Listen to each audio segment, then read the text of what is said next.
Hi guys, welcome back to the YBF podcast. It's your girl Natasha, back again with another special guest for our YBF Politics vertical. And guys, this is like such just an exciting situation for me and hopefully for him too. And we have just a really special guest that deserves a national platform, that deserves to speak to not only his future constituents, but to the whole entire country. And I think that this person is such a fabulous person to put on a pedestal and to learn from, whether he's in office or not, but we hope he is.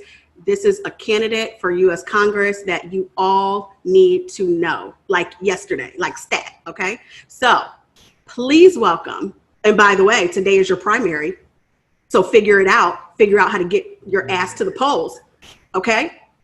This is running first thing in the morning, so you all know to go down there and vote. Okay, so welcome to the podcast, Dr. Cameron Webb. Hello. Hey, thanks for having me. Hello, Dr. Webb is running for U.S. Congress in Virginia, and it's a semi-uphill battle, but not really, because he's killing it right now. And we're going to get into why his race is so important. Welcome to the podcast. Like I said, thanks for having me. I'm excited to be here and just have a nice conversation about everything we've got going on here in Virginia. Yes. And fun fact, I used to live in Virginia for a few years after I dropped out of law school, and just lived in Virginia while I was working on the Hill, just to be there. So I was there for a few years, just FYI. Nice. Not in your district, but yeah. Even still, touched by Virginia, it means you're good with me. Yes. So you are running for the 5th Congressional District in Virginia. Right. You are not only a doctor, but also you hold a JD. So you have a dual expertise, which is, I don't know if you all realize this, but this is extremely rare. And this means I don't even want to say the word smart, like he's pretty much a genius. So I want to talk about your background, what led to a dual degree person like you, your family life, your passions, your everything that led up to why you're sitting in this seat now, attempting to become the next congressman from Virginia. Tell me what led to you to be here.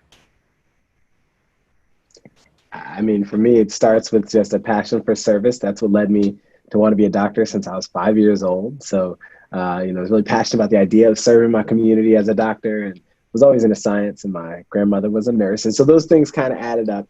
But when I got to college, I went to the University of Virginia. Very first class, I learned about just the incredible disparities in healthcare, how, being Black tended to increase your risk of seemingly everything: diabetes, hypertension, heart disease, strokes, HIV, AIDS, not getting immunizations, infant mortality, the list goes on. And it just struck me as a civil rights issue, as a social justice issue. And so knowing I wanted to practice medicine, I was like, listen, I need to have a skill set to fight the injustice that exists in healthcare. And so that's where I decided, hey, I'm going to put these two things together. I'm going to, the law has always been a tool to fight for justice. And so decided to also do law school as well. And that's kind of how that path started. And so for me, it was always this idea of being passionate about service and being passionate about justice. And the way those two things come together is these 2 degrees. And you can't give me too much credit for being smart because you haven't seen how much debt I'm in from school. So, I mean, I think that at the end of the day, we'll get to that. We'll get to that. But it's just, I mean, it was more about, this was about passion. It was about making sure that I had the skill set to do what I feel like God put me on this earth to do. Right. I love that. And I mean, I can't even fathom or wrap my head around doing, that's 7 years minimum of school. Yeah. Plus your residency and any expertise and any specialty. I mean, I can't, like, after my first year of law school, I was like, I'm good on y'all. I'm out this mug. And I hats off to you for putting into motion, when you saw an issue, putting into motion and taking action to cure that issue on both fronts. Well, I mean, I'm nothing if not tenacious and action oriented. It's just kind of how I'm wired. So to me, I think a lot of people talk about problems, and I feel like, we all have agency. We all have the ability to affect change, and it's about making sure you've got the right tools in your tool belt to affect that change. And so I just couldn't stand by and watch it. Now that said, I always joke, I went to the 25th grade. I mean, that was a long time in school. And so, in all that time, I think you just really realize that, you're building something, you're arming yourself for the battles to come. And that's really what it was all about. Every day, that was what I kept kind of top of mind, was like, I'm preparing myself for the arguments, for the advocacy, for the battles in days to come. And so that's kind of how I got through it. But it was definitely, and also, I mean, family. Listen, you can't do stuff like that without having a lot of support. And my wife is kind of chiefly among those. I mean, she did not bat an eyelash when I was like, I want to do med school and law school. Right. And she was like, got you. Well, before we even get into policy and change making, your wife is also a physician, and she also holds an MBA. And I want to hear about, first of all, how did y'all meet? So on behalf of all women out here and men, get your notepads right now, because we're trying to figure out, when we're trying to find that right person for us. I mean, this is beyond perfection. How do we meet our own doctor, lawyer, social activist, and everything else? How do we do it ourselves? How did y'all meet? Yeah, I was going to say the better question is, how did I meet my own, doctor, MBA? So I hate to spoil it, but I mean, ours was one of those, we met in college. We were in the same chemistry class, very first semester of college. Okay. It was the intro to chemistry. We were both pre-med. And during all the exams we took, she would always walk up to the front of the class and ask the professor. She'd always have some kind of question about something on there. She's very meticulous. And so I would always see her walking up there. I was like, that girl's cute. I have to talk to her one day. And I'm a sneakerhead. I'm an absolute sneakerhead. So to me, it was September 17th, 2001. The new Jordans came out. I went and copped them. And then on Monday, we came back to class and I had the Jordans on and she had the same Jordans on. And I was like, nice. I was like, nice shoes. And she was like, oh, thanks. And then she looked at my feet and she was like, oh, you're corny. And then from there, I was stuck in the friend zone for about 2 years, but I fought my way out. And the rest is history. So yes, I'm still corny. I always say when people are like, how did you all meet? I'm like, we just had chemistry, and that's actually the truth. And I think that from there, we built a friendship, and then from there, just we've been each other's partner and supporter since then. So we've been together, I love that. Together for 19. Yeah. I'm sorry. You said you were married for how long? I said we've been together for 19 years. We've been married for 11. Right. I'm like, wait a minute now. Okay. Hold up. That is beautiful. And hats off to you guys. I mean, and you have children, 2 kids?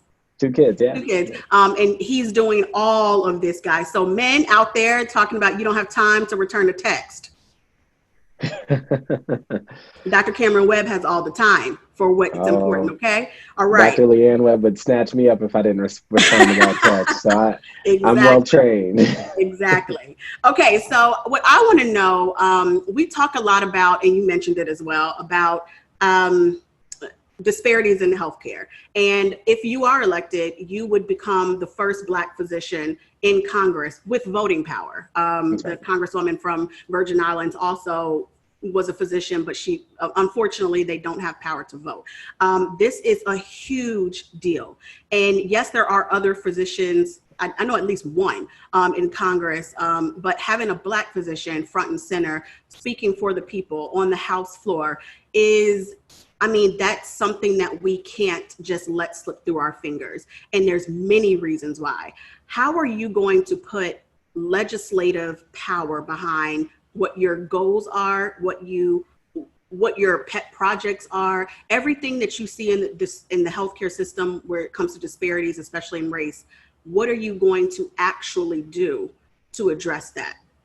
Well, so the 2 parts to your question is the legislative power part, and then there's the what are you actually going to achieve. So on the legislative power front, I've been building this skill set my entire career. For the last 15 years, I've been in this health disparities, health equity space on the leading edge. I've been doing it in terms of research, in terms of advocacy, in terms of organizational leadership, and in the policy space as well, even when I worked in the White House. So all of those are things that are experiences that I've had that prime me for this moment.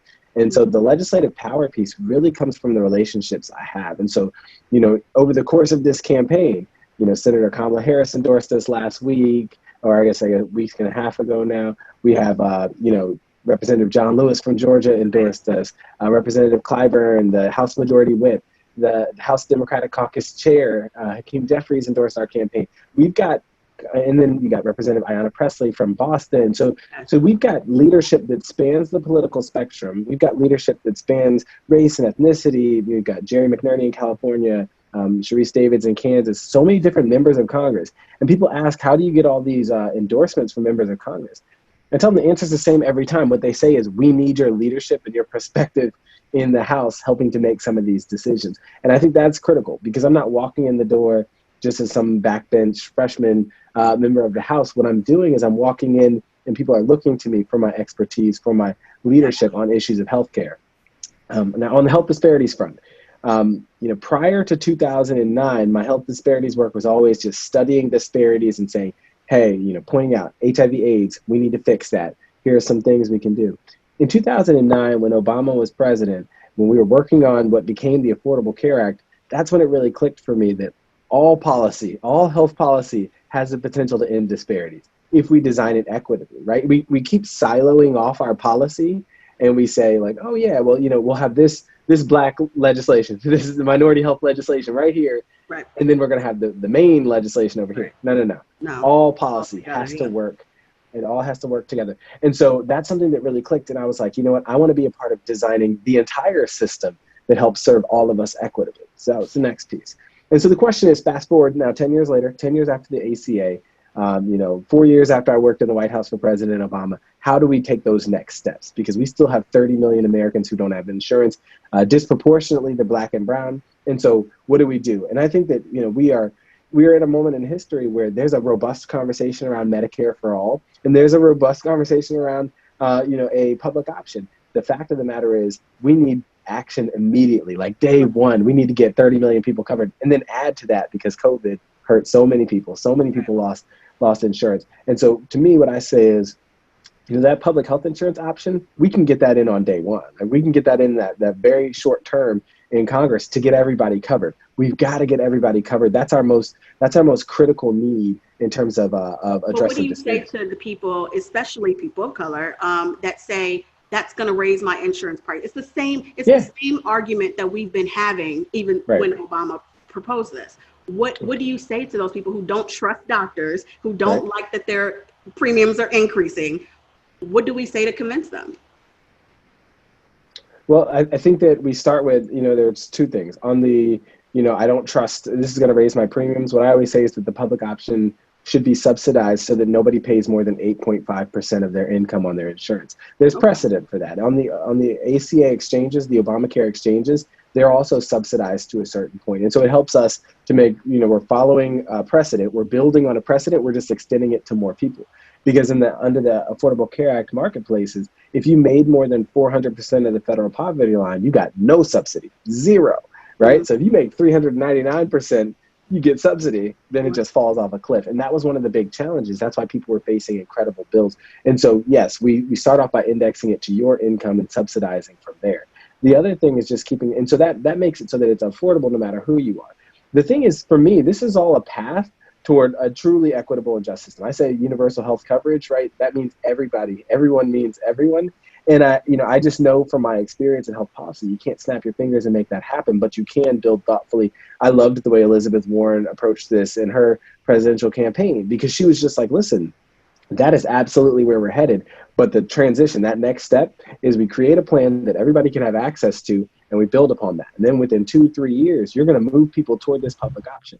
Now, just to get a little wonky really quickly, what I'll say is that you do have to make sure that you're changing other pieces at the same time so that public plan can survive and thrive. So that means, to me, we have to break that connection between employment and health insurance. You shouldn't be getting your health insurance through your job. That's from World War II. I call it the original sin of American healthcare. We don't need that dynamic. Now, you can have employers who help, so they'll pay you so that you can get whatever insurance you want. But that allows people to make their own decisions. Exactly. That's the first thing. Break employment and health insurance. The second thing is, I think private insurance should be a nonprofit endeavor.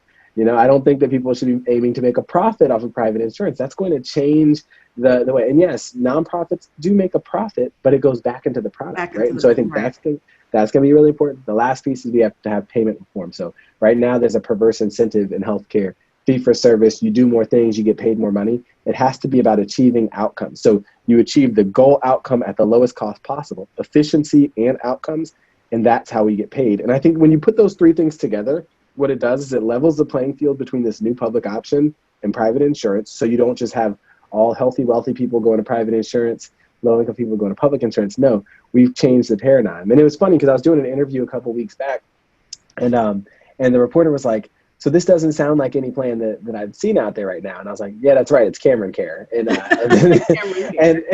and I was like, I'm joking, but the fact of the matter is I'm not beholden to anybody else's plan. I'm bringing deep expertise on this. I'm like, there's a better way forward, and that's what we're working to build. And so that's exactly what we want from someone like you, not to come in and keep things status quo. Right. And I think that we always have to acknowledge, I'm a consensus builder by nature because I'm the third of 6 kids, right? So I'm used to having to build consensus, but I recognize that, you do have to pull some people along and you have to push some people forward. There's going to be a lot of that. That's just politics, right? And I think there are very few instances in our history where there's something that was wildly popular to some Americans and wildly opposed by other Americans, and we just said, let's do it.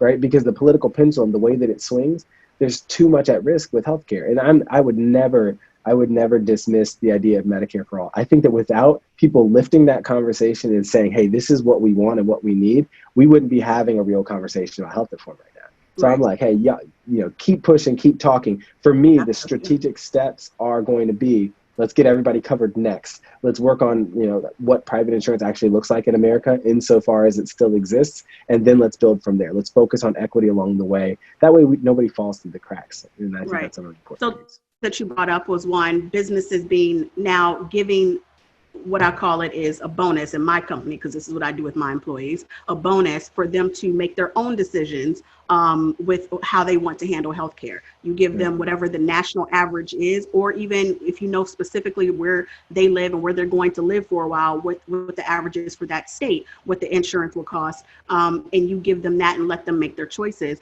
I 100% agree with that. The issue is I am a business owner, and this goes into another issue I want to bring up with you. I am a business owner. I am a Black woman. I am someone who has done this for 15 years, and it has not gotten easier trying to figure out the intricacies of things like health insurance for your employees. There's, group packages and group benefits and things like that. I reach because I'm like, this is on my bookshelf.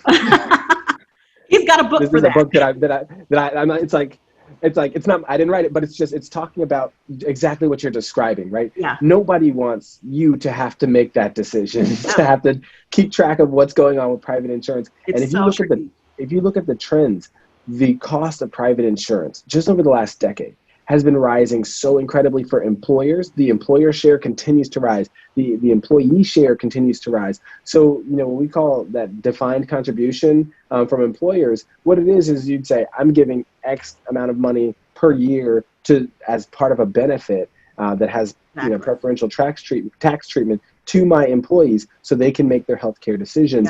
But I don't have to be in the business of working with Aetna or Blue Cross Blue Shield or any of that. I'm in the business of just working with my employee. I think it helps make it more predictable, your overhead. Employers don't have to make that decision anymore about if you have an older applicant for a job who's possibly has some chronic medical condition and you're a smaller employer, you have to make this decision of what's this going to do to our insurance? We want to take that off the table, especially in this world, post-COVID, when so many small businesses are just struggling to survive. It's just like, we've got to take that off the table for them, and we have to say, hey, look, they can access the public plan. That's fine. It's that's exactly why this is so important for business owners, which was going into my next question for you. Black women are the fastest growing group of entrepreneurs and have been for the last 5 years straight. And we're never helped out. We're never bailed out. We're never giving anything, or no matter how much we earn it. So when it comes to things like this is almost like, you would know about it. You would know about that you can, instead of signing up for group insurance and trying to figure out that whole ridiculous healthcare situation for your employees as a small business owner, there is an option to do it where you just give them a stipend of sorts. Things like that, as simple as it sounds, it took me years to figure out. So what I wanted to know from you is, what are you going to do to help with specifically Black women in business, but small business owners who are just struggling to do the day-to-day. They're trying to work in their business as well as outside of their business, but it just feels like the system is against you, from the SBA government loans that don't want to be lended to you, and the banks not taking you serious, to realtors and sellers not taking you seriously as a business owner because of how you look, to be honest. What are you going to do to help out when it comes to the issues small businesses face?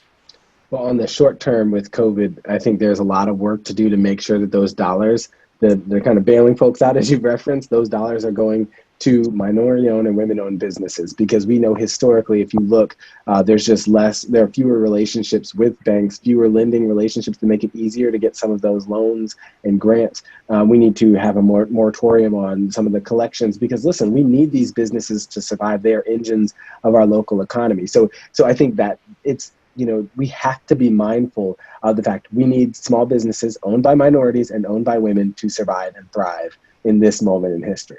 And so I think actually, if you look at the current House of Representatives, you look at the leadership, the Financial Committee in the House is led by, Auntie Maxine. Maxine Waters is leading that. You've got pretty much every subcommittee has leadership of a Congressional Black Caucus member. And that's why in that third stimulus for COVID, you saw that third tranche of funds specifically said, here's what we're going to do to make sure minority businesses get more of those resources. And I think that's the kind of thinking, that's the kind of language that we need. And I mean, when we talk about, redesigning our society so it is fair for other individuals, we have to design these policies so it's not that it's equally available for you, it is more available for Yes. you. And I think that is the case. SBA certainly has that ability. I think the way that we fund kind of local banks or minority serving banks or CFIBs, that kind of thing, that's so important for us to do. And so I think that it's about being very intentional about making resources available for minority owned and women owned businesses, because if they fail, if they fall short, our communities fail. And right now we can't have that happen. So that's what equity looks like. It looks like leaning more into the entities that need more help. That first tranche of funds. Oh yeah, go ahead. Oh, well, yeah, I know that making it more accessible is important. I guess my question is also making it known that it's available. It's just like this disconnect.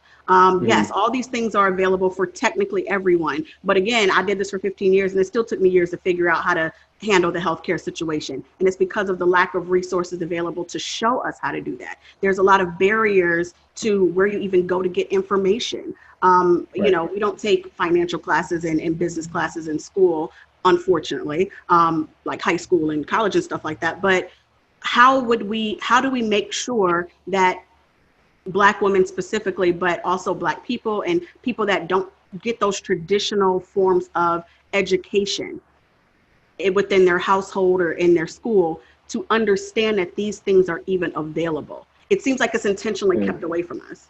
Well, it does, but when I worked in the Obama White House, I'll tell you, I heard a very different thing from the leadership in the Small Business Administration. There were a lot of Black leaders in SBA at that time, and just the focus on getting resources to Black communities, I think it was there, the dollars that were available, and this was 2016, and that certainly wasn't the case in 2017 when kind of the administration switched. And so I think that as an agency, SBA has the wherewithal and has a well-worn path at this point. It's just we haven't been using it the last few years.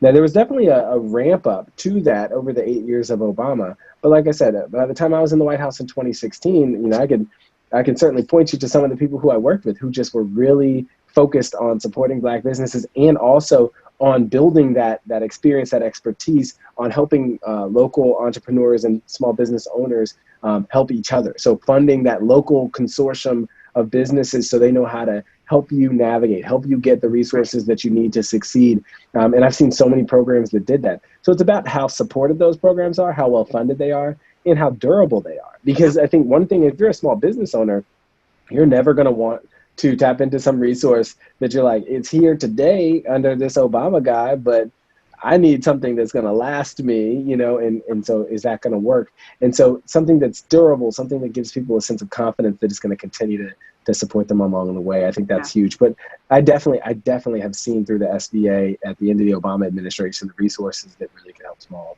what you're businesses. saying is it's possible. It just needs to be funded properly and put as a priority. That's right. And I mean, listen, representation and leadership matters. And so that's at every single level. And so the administrator at the SBA at that time was a Latino woman. And so, I mean, you had a very different dynamic because there was minority and women of color leadership all over the SBA. And so as they're designing their programs, it matters. And then when things switch over, and when leadership looks overwhelmingly white and male and older, I think what happens is you lose some of that perspective. Yep. That's why diversity matters so much, because it does make organizations more effective. It helps eliminate your blind spots. It makes organizations more creative, and I think that's where even our federal administrative agencies can stand to have a lot more diversity, and that'll help our communities tremendously. Right. So speaking of diversity, something that I talk about with friends and people on social media and our readers and just people. I'm a daughter of a physician as well. So I grew up in a household as well as a family of doctors. And so I don't have a mistrust of doctors. They're all Black doctors. Why would I have a mistrust for them? But what I've noticed, especially in this COVID situation, is a lot of hesitation, a lot of suspicion around doctors, which has always been there, but it is completely escalated right now. And I think that a lot of misinformation was created because of that. And that definitely hurt people of color specifically much more in this COVID crisis than other people. Right. What do you feel can be done by you in your office once you're elected to establish that bridge between the medical field and actual doctors, not people that play doctors on TV, not Dr. Phil, who does not have an MD. I'm talking about actual doctors. Establish that connection and bridge to constituents and people in America to make them feel like, hey, we are actually here for you. And what we say, I mean, it's called a practice of medicine for a reason. Nothing's perfect, but we're worth listening to, and you can trust us. How do you establish that bridge? Well, there's a report from 1985. So a long time ago, I was only 2 years old, but it was called the Secretary's Task Force on Black and Minority Health. The Secretary of Health and Human Services at the time was Margaret Heckler. And this was the first real report from the federal government saying that, hey, these disparities exist and they're real, and maybe the federal government has a role to play in identifying and looking at these. And you fast forward into the early 2000s, there was some minority health legislation co-sponsored by Ted Kennedy and Bill Frist. And then there was a report called Unequal Treatment in 2002. And then you go all the way up to the Affordable Care Act that had some legislation around minority health disparities. The key here is, I think, one of the roles federal government can play is that transparency role. Right? We are never going to trust and believe that people are going to treat us fairly until you got to have receipts. You got to show me what it looks like. And one of the things the ACA did is it said, hey, we need more data on racial and ethnic disparities. Think about COVID. At the very front end, we saw that the only people getting tested were wealthy people, were athletes. You had to have some kind of resources in order to even get tested. And so what we did is we started calling for data. We were like, show us who's getting tested. Break it down by race and ethnicity. And so many states, even like Virginia, more than a third of the individuals who were tested, there was no race. Actually, I think initially it was about half. The race wasn't reported. And we were like, that's not okay. Everybody that you test, you need to report their age, their sex or their gender, and their race. And that's critical information for us and knowing how this pandemic is playing out. And what it did is it allowed us to see, hey, we're not testing Black people at the same rate that we're testing white people, even when they have similar or the same symptoms. That's a disparity. Let's fix it. Like, we've got to be able to hold people accountable. Well, who made that decision? Who made that decision to say who would be tested and who wouldn't? Well, so doctors are the ones making that decision on the front end, like actually making that determination. But that's why the data is so important, because when speaking as, somebody in the health system where we were like, hey, these are the numbers. Yeah. We are consistently making decisions to test white people more than testing Black people. We got to fix that. And my wife was actually leading some of that work at UVA in terms of changing the paradigm so people didn't make that unconscious bias, that implicit bias decision not to test some people and to test others. So data matters. And I think that data is, especially when we're talking about paying hospitals for value, which I talked about earlier, not just fee for service, but for value. One of the key value elements has to be equity. It has to be that this performance, achieving at this level, doesn't have significant variation by race, ethnicity, gender, or socioeconomic status. Your patients are doing well, not just your wealthy white patients. And I think that those are things that the federal government consistently has been able to do and should be able to do. It doesn't just matter in healthcare either. The same paradigm needs to play out in education. That's the reason why we have such educational inequity in our society. But you're absolutely right. That mistrust is a big deal. We don't want the federal government practicing medicine. We don't. We don't want but what we do want. Especially not the current president. Correct. That would be dangerous because he thinks that hydroxychloroquine is the cure-all for, he actually thinks bleach should be injected to cure COVID. So, I mean, nothing he says is valid when it comes to COVID. But I think that, we don't want the federal government practicing medicine. We do want them designing kind of the rules of the game to some extent so that the game is played equitably. That's the key. And I think that, to that point of trust and that point of, what can we do to ensure trust? One of the big things is we just need more diversity in medicine. And so, we only, about 5.8% of physicians are Black, we're 13% of the population. So that's a huge problem. But the way that we bridge that is that we make college more affordable. We extend some of the loans that are available for college so that people can pursue graduate education, because that's a huge disparity in who has access to what. I think that investment in K through 12 education makes people prepared for college. So it's just, there are so many things that we need to be able to do. We need to streamline the FAFSA process. We need to make sure that Perkins loans are available again. Like, those are the kinds of things that make a huge difference in creating equity. And we know what diversity does to a system. It makes it function better, more effectively. It has an impact not just on our patients, because I don't advocate for equal representation in medicine to the population so that Black doctors can take care of all the Black patients. That's not the reason. It's because the impact that we have on the entire cohort of physicians by being equitably represented, that's what makes a difference. Because then all doctors have more cultural awareness, some more cultural sensitivity, and are better able to engage patients of all walks of life. And that's the key. That's the focus. And you are an internist, correct? That's right. And your wife is an emergency room physician, correct? She's a much cooler doctor than me, yeah. My mom is also was an emergency room physician as well for many years. So cool is one thing, but it's a lot of work, guys. So hats off to you for dealing with that. What I wanted to know is, from both of you guys, because you are married to a Black woman who happens to be a physician, but also a mother, you have a unique position of like this front row seat of what Black women in particular go through in this healthcare system. And a lot of times it's ignored. Actually, most of the time it's ignored. Women's health is already a side eye all the time about how we're just put to the back of the bus and like no one really cares, because it's mostly men who are scientists or men who are in legislative position assigning where the funds can go for what studies can be done. And 9 times out of 10, it's not going to be to help out any issue that a woman is facing, because a man doesn't understand and he's never faced it, whatever that issue is. But you have a front row seat and seeing what those issues are. And hopefully it does make you feel like, no, this is a priority. She had this issue, and I saw it with my own 2 eyes, so I need to make that a priority to get fixed in some way, shape, or form. Do you feel like that is going to come into play when you start to create and support legislation when you are elected, and making that really, truly a priority, Black women's health particularly? Absolutely. I mean, Black women's health is the health of Black communities, if you think about it. I mean, there's no better way to invest in the health of Black communities than to invest in Black women's health.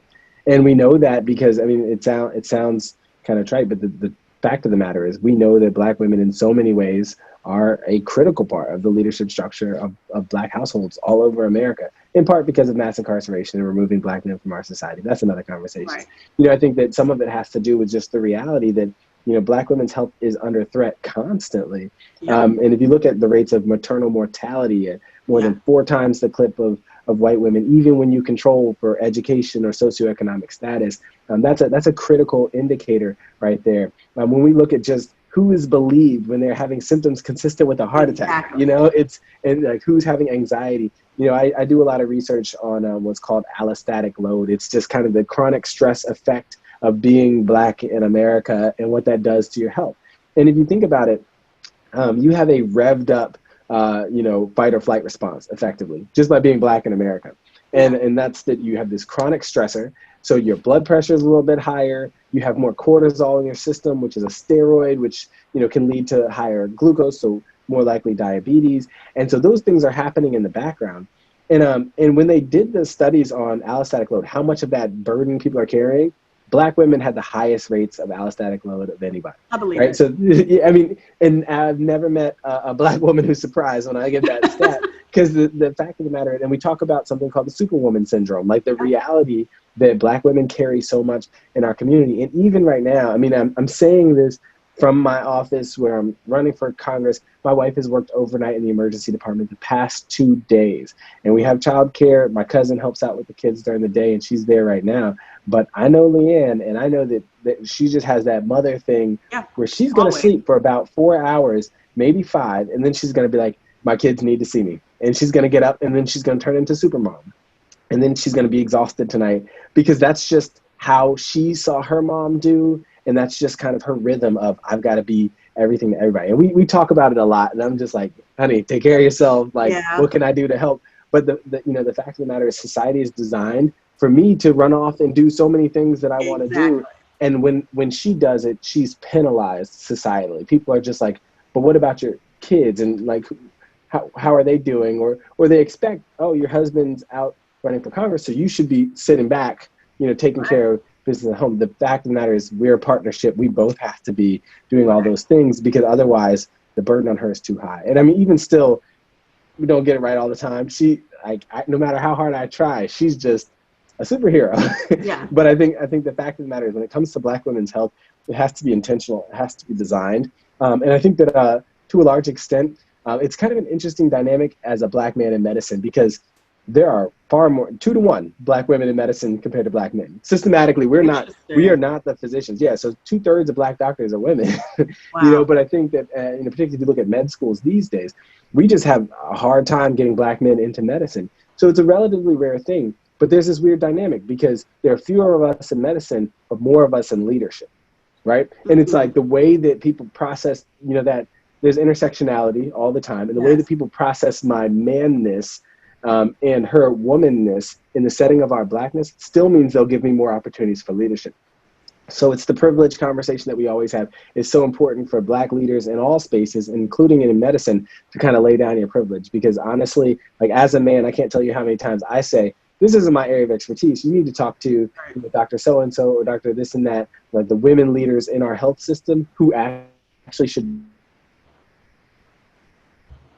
look at, we need a man to do this. It's ridiculous in 2020 that we still see so much of that. But we got to break down that patriarchal. And that's the type of person we need in Congress, guys, who understands and recognizes male privilege and uses it to his advantage, and say, well, go talk to this person instead of acting like they know everything. So I've spoken with the president of March of Dimes several times, because we were talking about the Black maternal death crisis and events that we can do surrounding that. So I'm definitely aware of that whole situation, of course, with Serena Williams writing an article about her experience giving birth and almost dying because doctors didn't listen to her. These are things that, highly resonate with my audience, obviously. So what I want to know from you is there any specific legislation that that you want to bring up that addresses the Black maternal death crisis, or even just the Black health crisis for women in general? And that could also include maybe addressing a little bit of the suspicions that Black people have about doctors, but that could also include Black women being a little, not scared, but hesitant to go to the doctor because of the way we're treated when we do, whether it's our annual exam or even just a physical, or a lot of times, a lot of things are written off, like you said, or it's said, oh, you weigh too much, so that's going to be the problem. Everything is a weight problem, instead of, no, she actually has a different problem. It's like, it just doesn't feel like, even when we try to take care of ourselves, the people that are there to do so don't want to. What can you do to address that via legislation? Right. And some of this is going to be, we can address some of this by legislation federally, and some of it's going to play out much more locally at individual health systems. But what we have to do is design paradigms that facilitate or that encourage, more equitable delivery of care. I've already spoken about it, and I think that this idea of payment reform is really critical to influencing people's behaviors. And we talk about incentives a lot in medicine. Like, what are the incentives for you to practice medicine a certain way? Right now, the incentive is to do more things because you'll get paid more money. So you just do more things. You don't really care about if it's in the patient's best interest. I mean, sadly, I think most doctors do say that they care, but they still have to pay their staff. They still have to get things done, so they do more. When I talk about value-based payment, that value-based reform, I think that's really the key to the first thing you're talking about. So we talk about the black woman mortality gap with maternal mortality gap.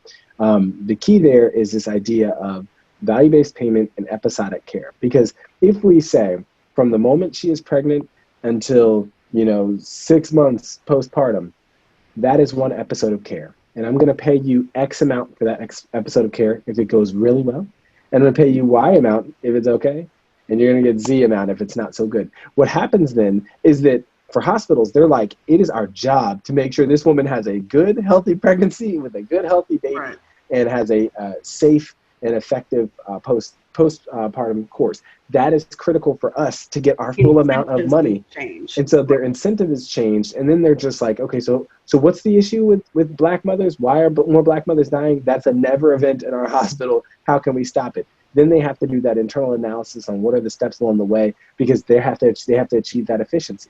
And then they're like, oh, we're going to invest more in prenatal care because that's going to be the key. And if we're investing in that on the front end, really robustly, then we're going to be in a better situation. Oh, we're not listening to our patients, and that's the problem. We're missing things and we're not listening. So it does push that kind of performance improvement conversation to hospitals with realigned incentives. I think there's Representative Lauren Underwood from Illinois. She's leading this work. Certainly, we like her.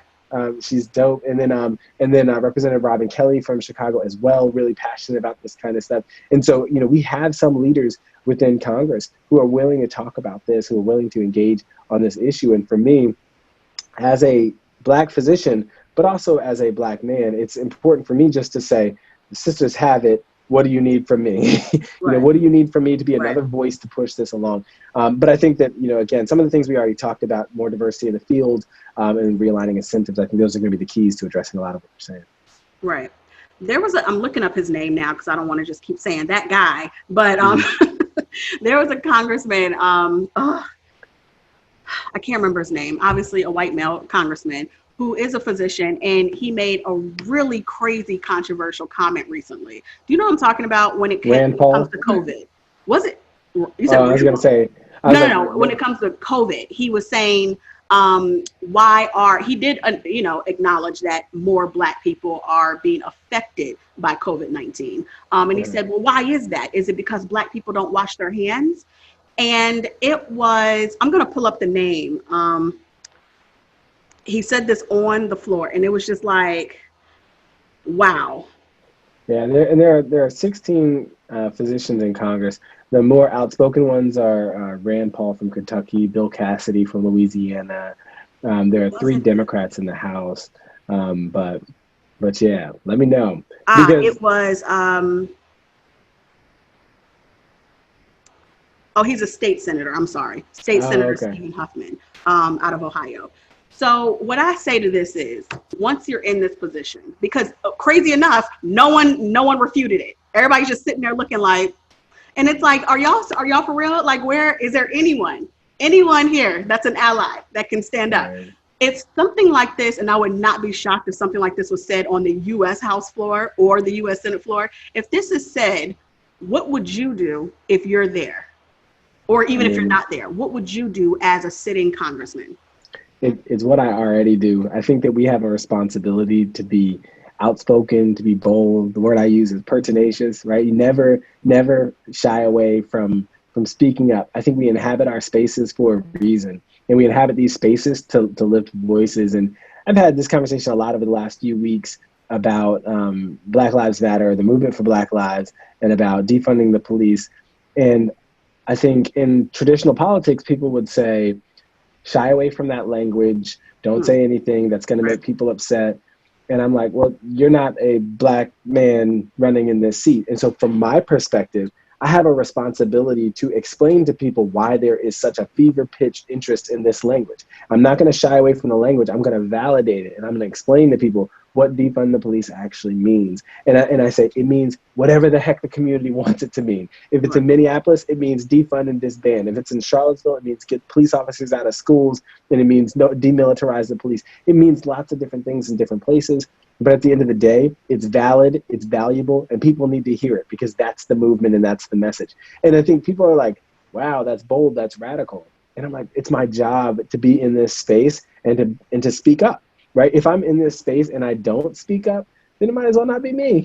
Exactly. You know? And so I think that's one of the challenges. You have to operate like you've got nothing to lose. And I'll tell you honestly, my perspective on this is I'm a full doctor and a full lawyer. I can go back, you know, at the end of the day, I don't have anything to lose. I've got a beautiful family. Like if at the end of the day, people hear me speak my truth and they decide they don't want me in service, in representative service, that's cool. I'll go back to serving my community another way. But this is a voice, this is a message that I think resonates loudly and clearly, and it's important for me to bring it. So you will never see me shy away from being bold, from saying what needs to be said. I took some heat yesterday on Juneteenth. We're just talking about how the first congressman from this district was James Madison, and he wrote the 3/5 compromise. So he thought I was 3/5 of a man. And I was like, I have a hard time praising his political genius when it was so steeped in racism.